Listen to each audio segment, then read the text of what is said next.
هل أنتم موجودون أم أكلكم الذئب؟ تعالوا إلي، تعالوا. الله لك، بارك الله. أنا بيتكم وكنت أهتم بكم هذا الأرض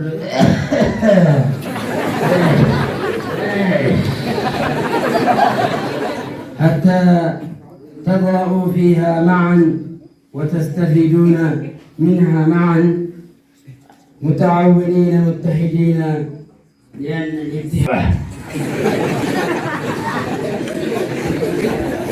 لا يا أبي، إن هذا الرأي لا يناسبني، لأنني أريد حصتي حتى أن أغرس رطات. وأنا كذلك أريد حصتي حتى أغرس عليه فيه شجر البن.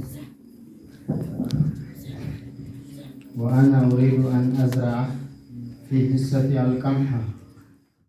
لا أظن هذا الرأي يوافقك. أنت قد نتقاتل، فلذلك يا أبي دعنا ليفعل كل واحد كما يريد. كيف تقول هكذا؟ ما هذا الكلام؟ أن تتبركوا، أريدكم متحدين، أريدكم متحدين. الآن أطلب منك أن تجلب لي حظمة من الوصي. مرحبا.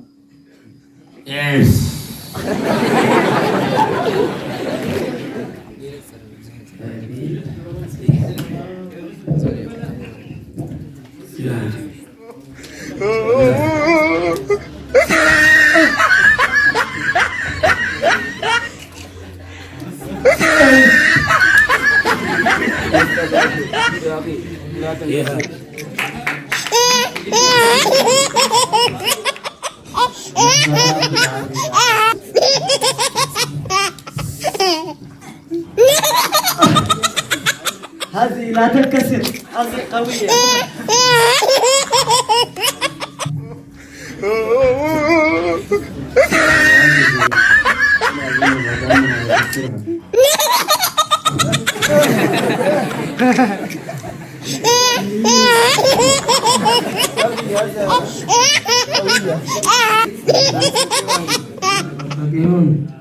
الآن انظروا إلي وفكوها. الآن انظروا إلي. سرها، سر أنت. الله تفضل.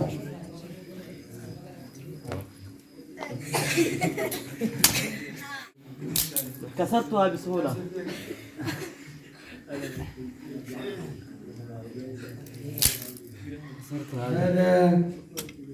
هذا مثل عملي أردت توضيحه على الاتحاد وخير التعاون وضرر الفرقة وشر الانفراد. إن اتحدتم وتعاونتم وكنتم يدا واحدة لم يستطيع أحد أن يضركم أو يحدمكم أو ينال من قوتكم. كنتم كالحرمة التي لم يستطع أحد أن يكسرها. فإن توسعتم وتباعدتم وانفصلتم كنتم كالأسير المتفرقة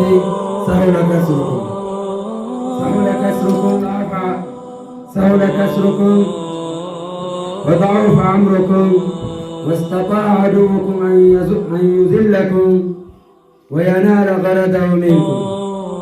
لذلك اتحدوا، كونوا من المتحدين. ما رأيكم؟ يلا قفوا وتسامحوا.